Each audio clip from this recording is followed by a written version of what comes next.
दोस्त, क्या आप जानते हैं कि कम बोलने वाले लोगों को बुद्धिमान क्यों माना जाता है? शास्त्रों में साधु संतों की बहुत सी विशेषताएं बताई गई हैं और उनमें से एक विशेषता है अपनी वाणी पर संयम होना। हम देखते हैं कि आए दिन लोग नई नई तरह की समस्याओं में सिर्फ अपनी जरूरत से ज्यादा बोलने की आदत की वजह से पड़ जाते हैं। वाणी पर संयम नहीं रख पाने वाले लोगों के रिश्ते भी खराब हो जाते हैं और वे मानसिक तनाव का शिकार भी हो जाते हैं। शास्त्रों में वीर पुरुषों का उल्लेख मिलता है। वीर पुरुष उसे कहा जाता है जिसका अपनी वाणी, भूख और क्रोध पर नियंत्रण होता है। जो लोग इन चीजों पर नियंत्रण रख पाते हैं उन्हें वीर पुरुष कहा जाता है। और शास्त्रों के अनुसार सबसे ज्यादा सुखी और समस्याओं से दूर वीर पुरुष होते हैं, क्योंकि कम बोलने वाले लोगों में सुनने की क्षमता ज्यादा पाई जाती है। जो लोग ज्यादा सुनते हैं उनका ज्ञान बढ़ता चला जाता है और वे और भी बुद्धिमान बनते जाते हैं। जो लोग सुनने में अच्छे नहीं होते वे कभी कुछ नहीं सीख पाते। दोस्तों, आइए इस कहानी के माध्यम से समझते हैं। एक बार एक गुरुकुल में एक शिष्य रहता था। शिष्य बहुत ही बोला करता था और कभी भी मौन नहीं हुआ करता था। वह हमेशा दूसरों की निंदा करता रहता था और अपने आप को सबसे ज्यादा श्रेष्ठ साबित करने की कोशिश करता था। वह इस बात का घमंड करता था कि गुरुकुल में सबसे श्रेष्ठ वही है, क्योंकि वह अपना संपन्न परिवार छोड़कर गुरुकुल में रह रहा है, इसलिए उससे बड़ा त्यागी और कोई नहीं हो सकता। वह कहा करता था कि उसके पास इतना धन है कि अगर वह कुछ भी ना करे तो भी जीवन भर सुखपूर्वक रह सकता है, लेकिन फिर भी वह इतना बड़ा त्यागी है कि सब कुछ छोड़कर कर आश्रम में रह रहा है। वह कहता था कि उसके समान धनी गुरुकुल में और कोई भी नहीं है। वह शिष्य हमेशा ही दूसरों को नीचा दिखाने का प्रयास करता रहता था। उसके अनुसार वह सबसे महान था। एक दिन गुरुजी ने सभी शिष्यों को अपने पास बुलाया, जिसमें वह शिष्य भी शामिल था।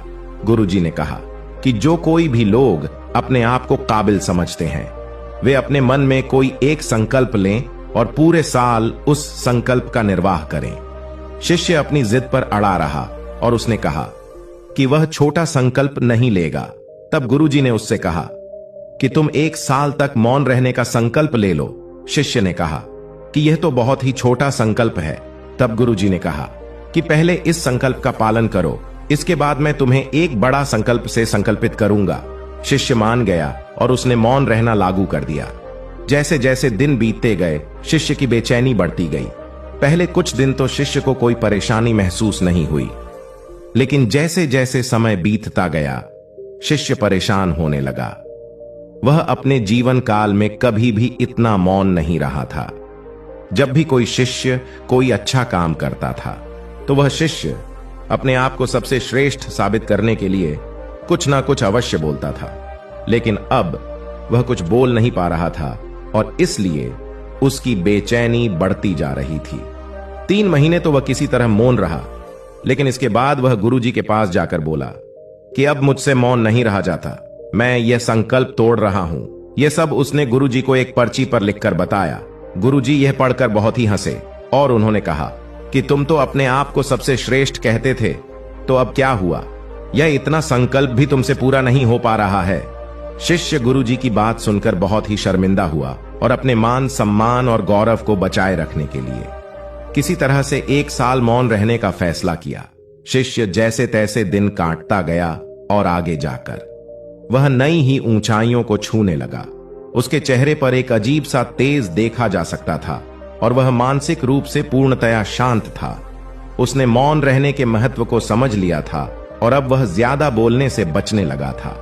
एक कम बुद्धि वाला शख्स जो अपने आप को श्रेष्ठ साबित करने की कोशिश में लगा रहता था, वह भी मौन रहकर बुद्धिमान हो गया। 1 साल बाद उस शिष्य के अंदर एक अजीब सा ठहराव और गहरा असर देखा जा सकता था। वह अब यह समझ चुका था कि अपने आप को श्रेष्ठ साबित करने में कुछ हासिल नहीं होता, बल्कि अपने आप को विनम्र रखने में और अपने आप को दूसरों से निम्न समझने में ही हमारा विकास हो सकता है। क्योंकि अगर हम अपने आप को श्रेष्ठ समझते हैं तो हम अपने विकास की ओर ध्यान नहीं देते, लेकिन अगर हम अपने आप को श्रेष्ठ नहीं समझते तो हमारे मन में लगा रहता है कि हमें अपने आप में सुधार करने की आवश्यकता है और इसलिए हम अपने आप को सुधार पाते हैं। कम बोलना सेहत के लिए भी अच्छा माना जाता है, क्योंकि ज्यादा बोलने से हमारे शरीर की शक्ति नष्ट होती है। अगर हम बिना वजह या बिना किसी आवश्यकता के ही बोलते रहते हैं तो इससे हमारे स्वास्थ्य पर भी नकारात्मक प्रभाव होता है।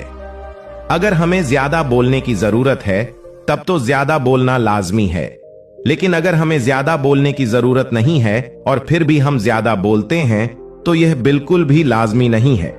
इसके अलावा कम बोलने वाले लोग अपने रिश्तों में भी अच्छे होते हैं, क्योंकि ज्यादा बोलने से कभी कभी रिश्तों में दरार भी पड़ जाती है।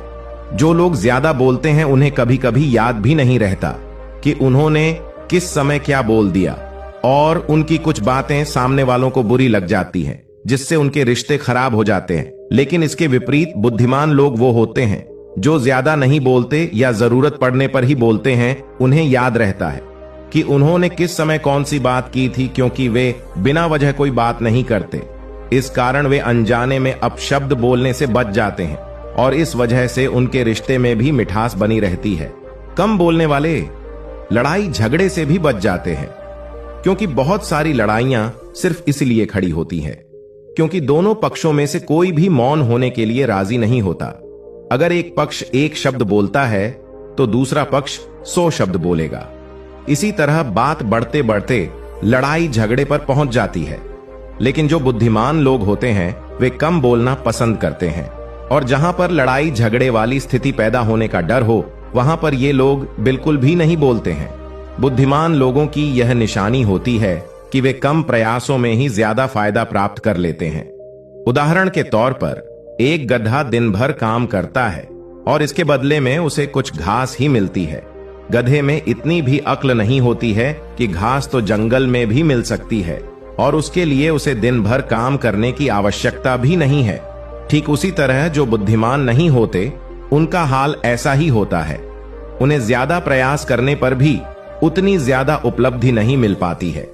इनके विपरीत बुद्धिमान लोगों को देखा जाए तो कम प्रयासों में ज्यादा सफलता प्राप्त कर लेते हैं। ऐसे लोगों की यह खास बात होती है कि ये कम बोलकर ही अपने सारे काम बना लेते हैं, जबकि कम बुद्धिमान लोगों को अपने काम करवाने के लिए बहुत कुछ बोलना पड़ता है। आपने देखा होगा कि घर के बुजुर्ग जो बात एक बार बोल दें उसका पालन पूरा घर करता है, लेकिन वहीं अगर दूसरे लोग किसी बात को बार बार बोलें तब भी उसका पालन नहीं होता है, क्योंकि बुजुर्ग लोग बुद्धिमान होते हैं इसलिए उनकी बातों का पालन होता है। भले ही बुजुर्ग किसी बात को एक बार ही क्यों ना बोलें उसका पालन होता है, लेकिन घर के दूसरे सदस्यों को बुजुर्गों के बराबर बुद्धिमान नहीं समझा जाता, इसलिए कभी कभी उनकी बात का पालन नहीं किया जाता। दोस्तों, आशा करता हूं कि इस कहानी से आप समझ गए होंगे कि मौन रहने का क्या फायदा है। धन्यवाद।